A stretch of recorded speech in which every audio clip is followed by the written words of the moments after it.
तेलंगाना जागृति की सदर और साबिक रुकने कानूनसाज कौंसिल कल्वाकुंटला कविता ने टी न्यूज जो बीआरएस से वाबस्ता है, बीआरएस के एमएलए मधुराम कृष्ण राव और बीजेपी के एमएलए महेश्वर रेड्डी को कानूनी नोटिस भेजा है और एक हफ्ते के अंदर अवामी माफी का भी मुतालबा किया है, क्योंकि इनके मुताबिक इनके और इनके शौहर के खिलाफ झूठे इल्जामात लगाए गए।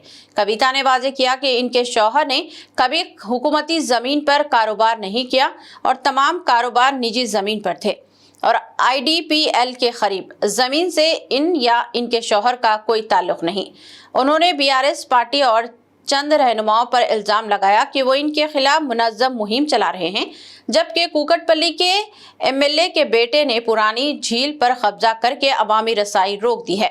कविता ने कहा कि बीआरएस ने लीज पर दी गई जमीनें तब्दील करके करप्शन के मौके पैदा किए और कांग्रेस ने भी दरवाजे खोल दिए हैं। उन्होंने वादा किया कि एक दिन वो वजीर आला बनकर 2014 से जारी बेज़ाब्तगियों की तहकीकात करेंगे और जो भी झूठे इल्जामात लगाएगा या प्रोपोगेंडा करेगा इसे कानूनी कार्रवाई का सामना करना पड़ेगा।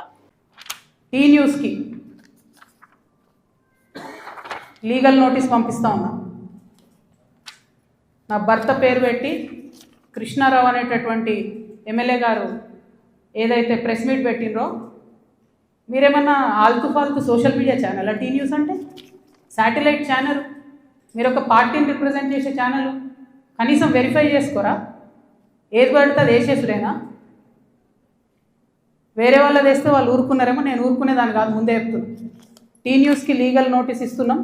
1 వీక్లో పబ్లిక్ అపాలజీ చెప్పాలి బిడ్డ, పబ్లిక్ అపాలజీ. కోర్టుకి ఈడుస్తాం ఏమనుకుంటున్నారు. తర్వాత ఏలేటి మహేశ్వర్ రెడ్డి గారు, వీరికి కూడా నోటీస్ ఇస్తున్నాం, లీగల్ నోటీసు. 1 వీక్లో మీరు కూడా తప్పుడు సమాచారాన్ని ప్రజలకు ఇచ్చినందుకు, నా భర్త గారికి నా యొక్క పరపతిని దెబ్బతీసే ప్రయత్నం చేసినందుకు నాకు పబ్లిక్ అపాలజీ చెప్పాలని మహేశ్వర్ రెడ్డి గారిని డిమాండ్ చేస్తూ ఉన్నాను. అట్లానే మాధవర్ కృష్ణారావు గారిని మీరు కూడా 1 వీక్ లోపల అపాలజీ చెప్పాలి, లేకపోతే కోర్టుకి ఈడుస్తాం, కోర్టు నుండి క్షమాపణ చెప్పిస్తాం. అంటే వీళ్ళందరూ ఒక స్ట్రాటజికల్గా ఏంటంటే, ఆడపిల్ల బయట తిరుగుతుంది, ఈమెకు అన్ని విషయాలు అర్థమవుతున్నాయి, ప్రజలు వచ్చి చెప్పుకుంటున్నారు, బాధితులు వచ్చి చెప్పుకుంటున్నారు. అంటే రేవంత్ రెడ్డి గారి పరిస్థితి ఇప్పుడు ఎట్లుందంటే, అప్పుడే కప్పం తిన్న పాము ఎట్లుంటుంది, కడుపు నిండింది, నేను సీఎం అయినా, అవినీతి అయితే నాకేంది, రాష్ట్రం ఎటు పోతే నాకేంది, వాగ్దానాలు ఎటు పోతే నాకేంది అని చెప్పి ఆయన సైలెంట్గా ఉన్నాడు. ఆయనకి ఈ బీఆర్ఎస్ పార్టీలో జరిగినటువంటి వ్యాపార లావాదేవీలకి అవుట్ రైట్గా సంబంధం ఉంది కాబట్టి వాళ్ళు సైలెంట్గా ఉంటారు. So let time decide. ఎప్పుడన్నా ఎవరైనా ఎంక్వైరీ చేస్తే డిసైడ్ అయితే చూద్దాం. ఏమీ కాకపోతే నాకెప్పుడో ఒకసారి టైం వస్తుందిగా, దేవుడు దయ ఉంటే నేను ముఖ్యమంత్రి అయితే కదా ఒకనాడు. ఆనాడు మాత్రం 2014 నుండి 2014 తెలంగాణ వచ్చినప్పటి నుండి ఇప్పటి వరకు అన్ని అన్యాయాల మీద నేను మాత్రం ఆరాధిస్తాను.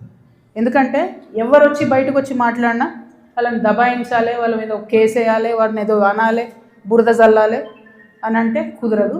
నేను అట్లా ఊరుకునే వ్యక్తిని కాదు. నేను తప్పు చేస్తే నేను క్షమాపణ అడుగుతాను. నేను కోరిన క్షమాపణ జనం బాటలో ముందుకెళ్ళినప్పుడు ఎందుకు కోరిన క్షమాపణ? నేను అదే గవర్నమెంట్లో ఉండి అమరవీరుల కుటుంబాల కోసం గట్టి కొట్లాడాల్సిందే అని నాకు మనసుకు అనిపించింది కాబట్టి నేను క్షమాపణ అడిగిన. ఉద్యమకారులను కేవలం నా ప్రాంతంలో చూసుకున్నా కానీ వేరే దగ్గర చూసుకోలేకపోయినా అనే ఉద్దేశంతో క్షమాపణ కోరిన. నేను అట్లే చెప్తున్నా, నేను తప్పు చేస్తే ప్రజలకి చెప్తారే తప్పు చేసినారా భయ్ సారీ అని. నేను తప్పు చేయలేదు, అందుకే ధైర్యంగా చెప్తున్నా. तेलंगाना जागृति की सरबराह के कविता ने गुज़िश्ता शाम पुराने शहर के मुख्तलिफ इलाकों का दौरा किया। कविता ने तारीखी मक्का मस्जिद और तारीखी चार मीनार का भी दौरा किया। वो लाड़ बाजार भी गई और चूड़ियों की खरीदारी भी की।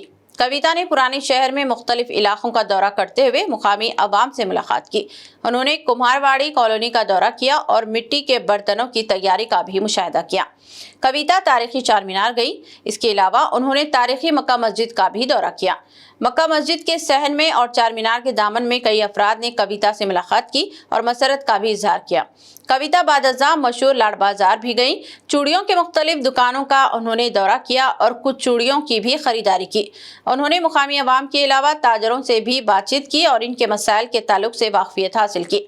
इस मौके पर मीडिया से बात करते हुए कविता ने कहा कि 25 अक्टूबर से उन्होंने मुख्तलिफ अजला का दौरा शुरू किया है और अवाम से मुलाकातें करते हुए इनके मसाइल से वाकफियत हासिल कर रही हैं और इनको हुकूमत से रुजू किया जा रहा है।